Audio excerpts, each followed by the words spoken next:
Going to talk about noun modification. My name is Pepe Tuchanmoko from Sanata Dharma University, Yogyakarta.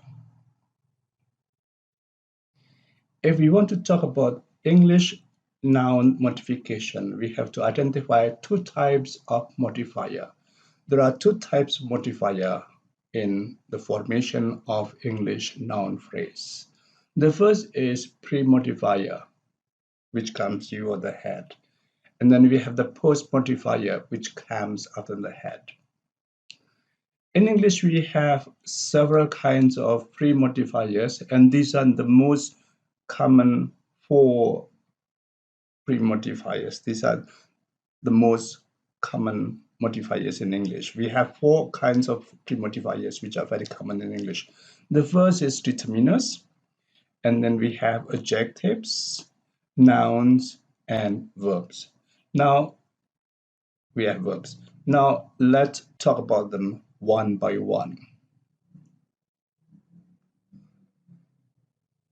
The first is determiner. In English, we have four kinds of determiner. The first is article, which is an, and the. As we have talked about, we have two kinds of article, namely the indefinite article and the definite article. Or an is indefinite and the is definite. When the noun is specific, that's what you call definite. We have the girl with long hair gave me a basket of oranges. We have the here is a definite article, and then here is non-definite article. And then in this example, we also have three kinds of nouns. We have girl, which is singular. We have the article there. And then we have long hair, which is uncountable.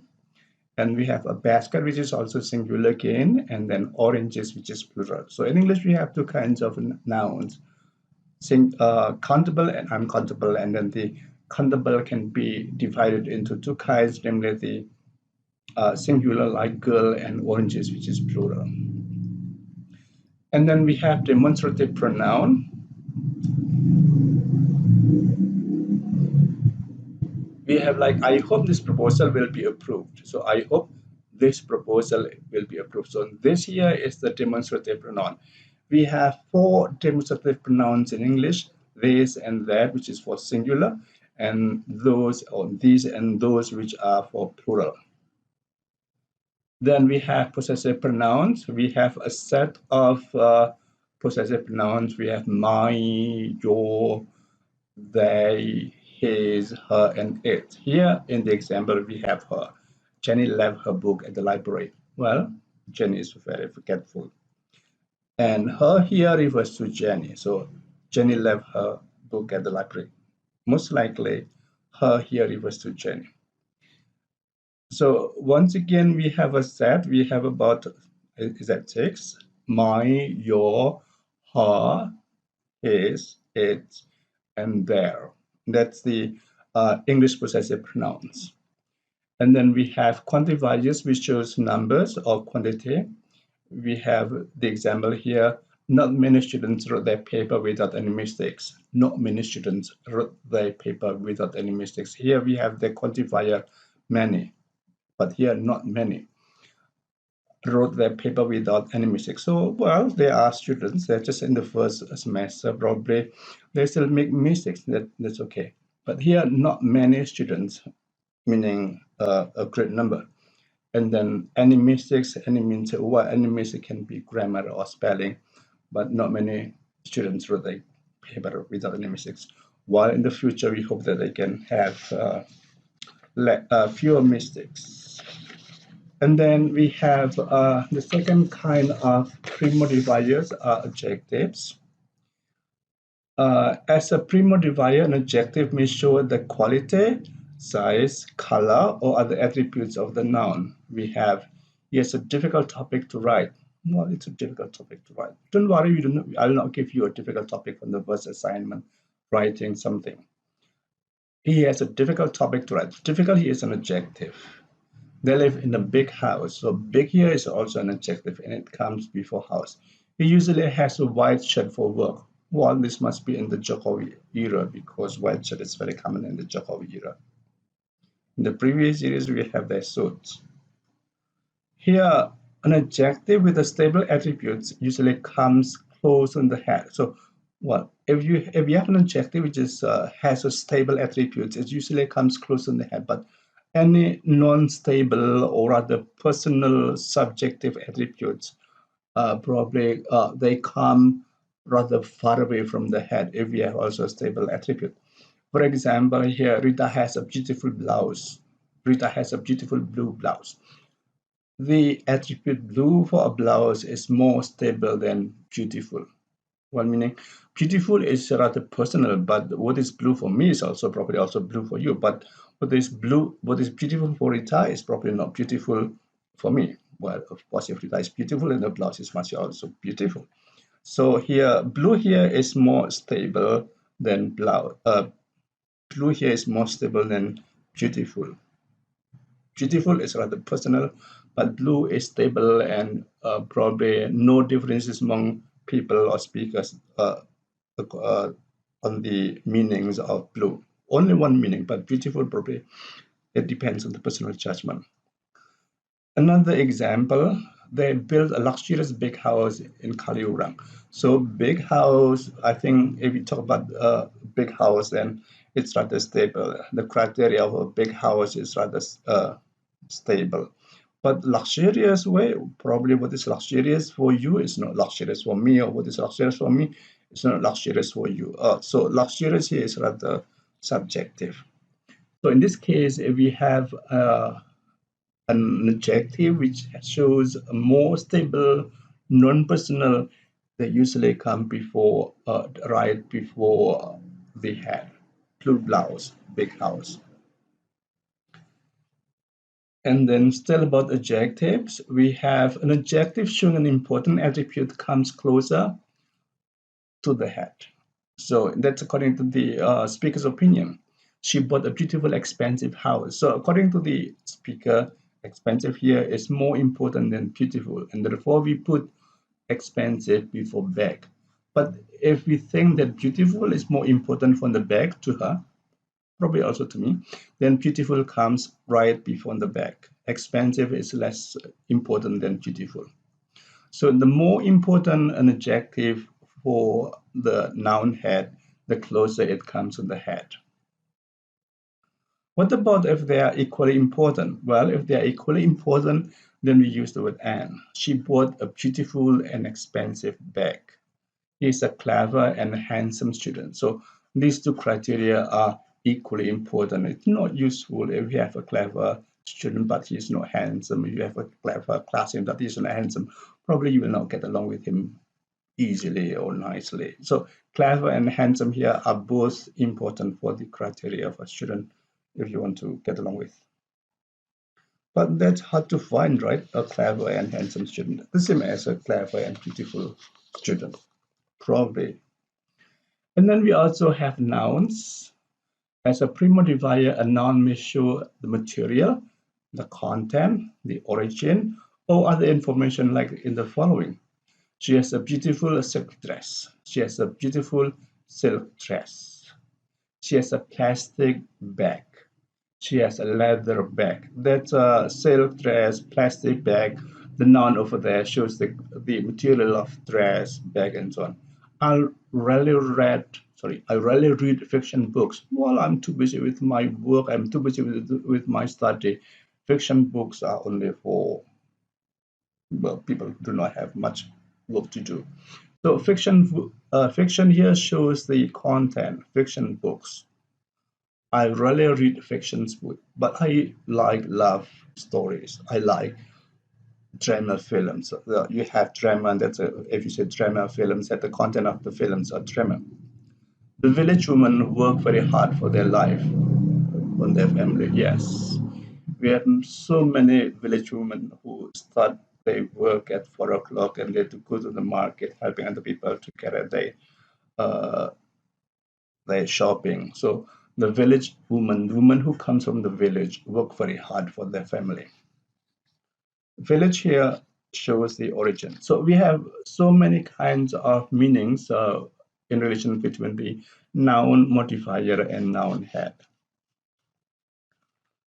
The next we have still about adjective. If you have an adjective and a noun, which modify a noun, the noun comes right before the head. So we have, here's a comfortable cotton shirt on. So cotton here is the material and it's a noun, so it should come before the shirt. He is a comfortable he's a comfortable cotton shirt. We cannot say he is a cotton comfortable shirt. That's not acceptable. Cotton should come right before shirt. These students have a difficult grammar test. So grammar test. We cannot say grammar difficult test. So grammar should come right before the head. She read an interesting children's story. Well, children's story, the story about children. That's about the content of the story. And the story is about the children. And children here should come right before the head. So once again, if you have a noun, an adjective, a noun as pre-modifiers of a noun, then the noun like cotton, grammar, and children should come right to before the noun head. And then we have verbs, which modifies a noun.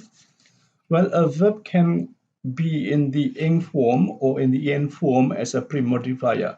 Ing form is singing, dancing, and so on. And en form, well, we have the en form. This is the third form. In fact, many verbs also ed form. But if we mention ed, then it also can be, if we say go when, then when is also ed form.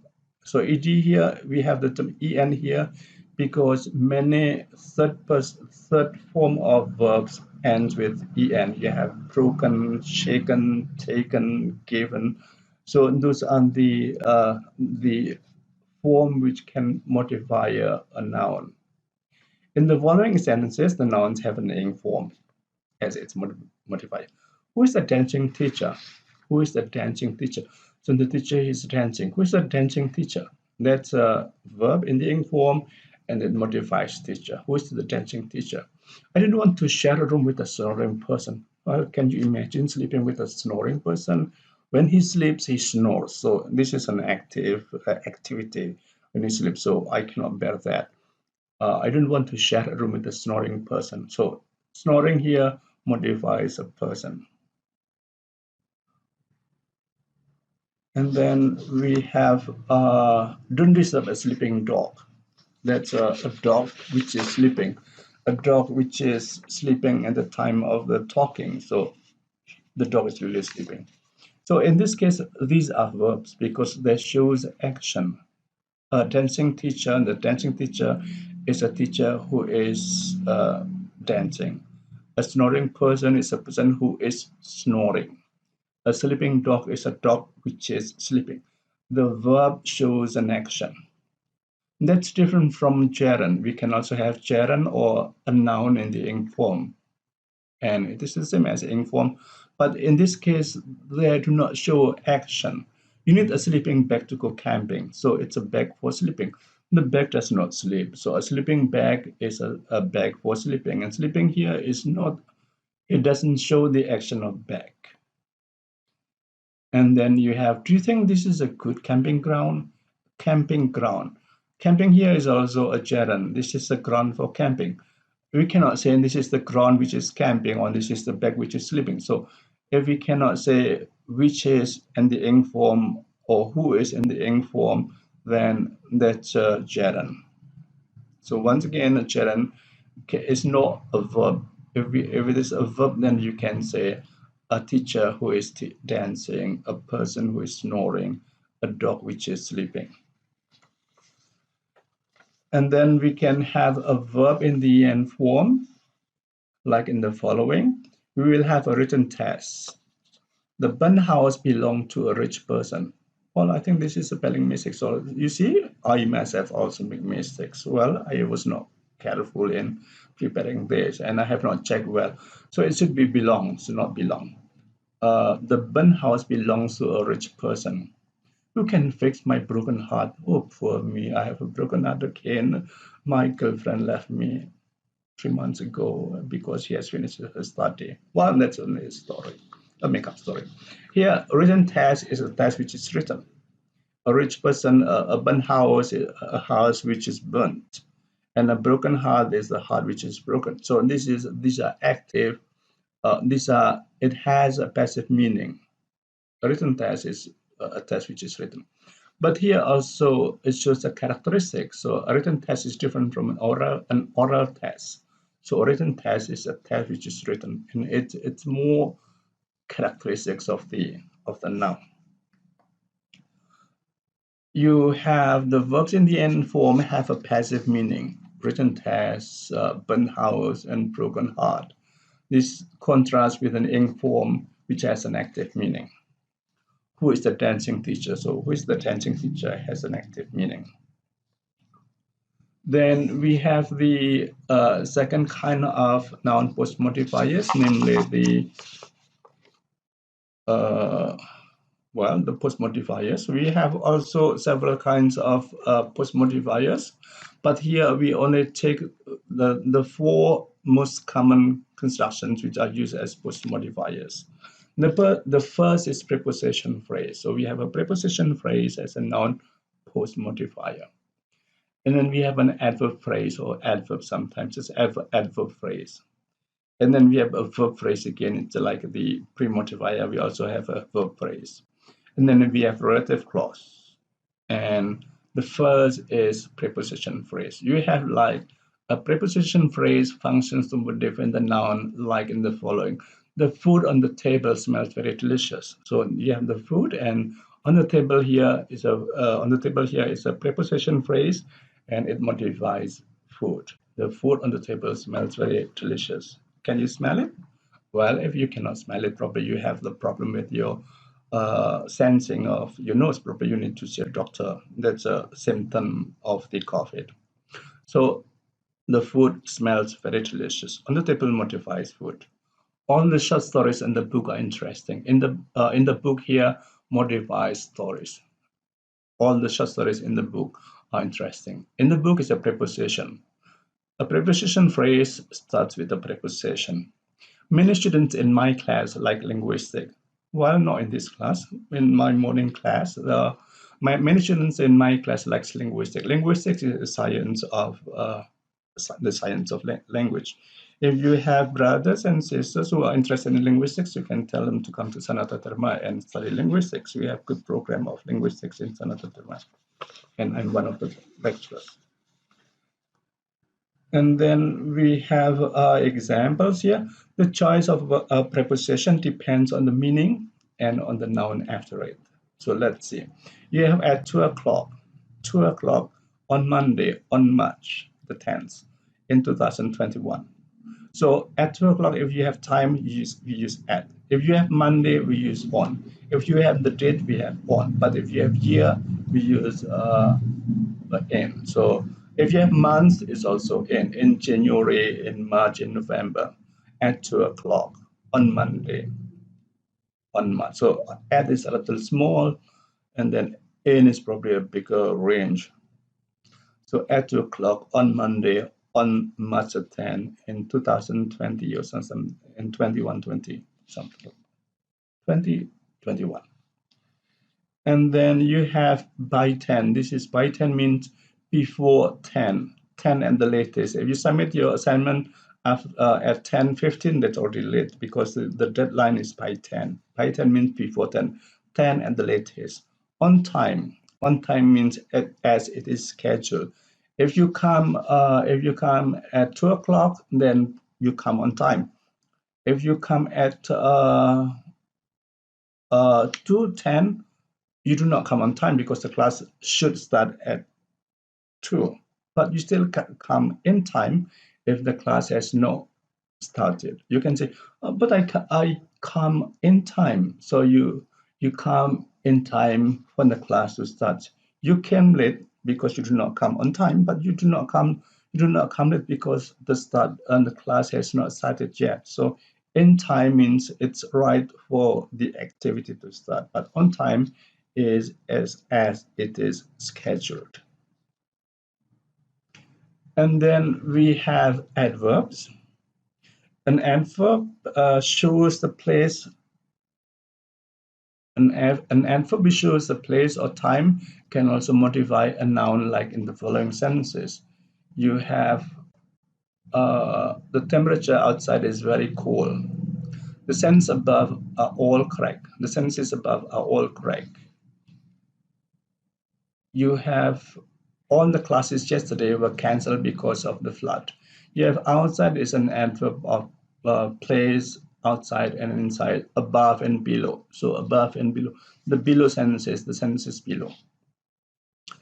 And then you have yesterday, today, the classes today are good. The word outside, above, yesterday are adverbs which functions as a noun post-modifiers. English does not have many adverbs which can modify a noun. And then we have number 3 is verbs. We have like a verb may also modify a noun. The verb can be in the ing form, in the en form, or to infinitive, like in the following. A verb in the ing form has an active meaning, like in the following sentences. The man standing by the window is his uncle. So standing by the window here modifies the man.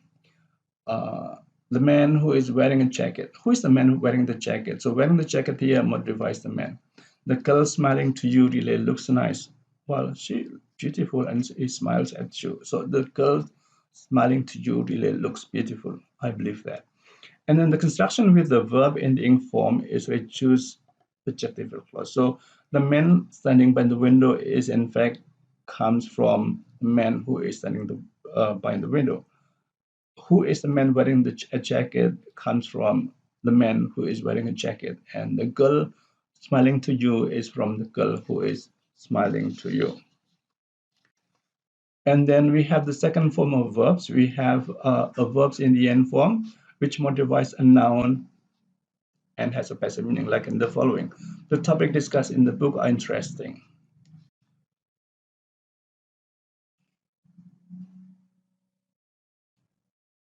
And the food given to the people are nutritious. I didn't read the note written at the back of the paper. So written in the back of the paper, given to the people and discussed in the book are verbs in the end form. And as we see here, the verbs in the end form is a choose adjectival clause like the topic which is discussed in the book, the food which is given to the people, and the note which is written or which was written at the back of the paper. We have verbs. A to-infinitive verb has either an active or passive meaning. So here, if we have this, it has a passive meaning. Discuss is passive, given is passive, and read and written is also passive. If we have verbs in the to-infinitive, it has either active or passive. A good but inexpensive house to buy is hard to find. A good but inexpensive house to buy is hard to find. So a house to buy, a house which we can buy. The money to buy books are in the wallet. It's active. And to check the meaning of the to infinitive verb, the constructions like which we can or could use to, it has a passive meaning. You can say a house which we could buy or we could use to, then it has a active meaning.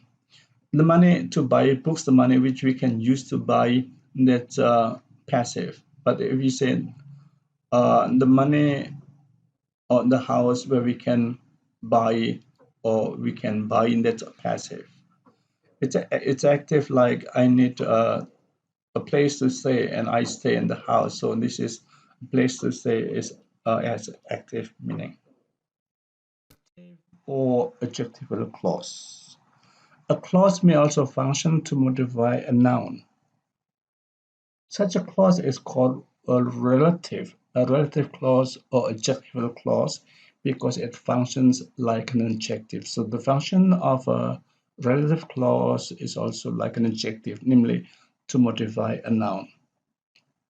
The clause usually uses the conjunction. The clause usually uses the conjunction who for a person, which for an object, a book, a toy, the door, the car, and that which can also be used, which can be used both for a person and an object. like in the following. The student who likes to ask questions is very rare in Indonesia. The student who likes to ask questions is very rare in Indonesia. Well, that's, I don't know. I think as an English students, we need to practice. We need to be assertive, to practice asking questions, because only by asking questions you can use your English. Probably you do not use English outside class, so ask questions to show that you are to learn English. You can learn English by using English. So the students who likes to ask questions is very rare in Indonesia. Many, many teenagers like to read the book which Terry writes. So here we have which Terry writes. We can also say that the book that Terry writes. So we have the object, the book here. I mean, it's not a person, it's an object, it's a thing. Mr. Hardy wrote the test that of which he gave yesterday several years ago. While he is very busy, so for writing a test, he usually uses old tests. Mr. Hardy wrote the test that he gave yesterday several years ago. That's why it's rather outdated. So here we have who and which on that, and we can have different meanings for the relative clause over here. Now let's see the meaning. A relative clause may show an active or passive meaning in Indonesian. This is in Indonesian, but the meaning, if we compare to Indonesia, it's passive. For example, or active. The student who won the contest will get a prize from the dean. So who won? This is active. The student won, winning. It's an active meaning. But here you have the Gramedia will publish the book which Rita wrote when she was in the US. So the book which Rita wrote. So the book here in connection to the writing, then writing here has a passive meaning. You can say in Indonesian, you say in the book which was written by Rita. So that's a passive meaning. Who won has an active meaning, and the book which Rita wrote has a passive meaning. But this is not common to write like this, and they suggested the English way to write something like what we have here is using an active sentence. Gramedia will publish the book which Rita wrote when she was in the US.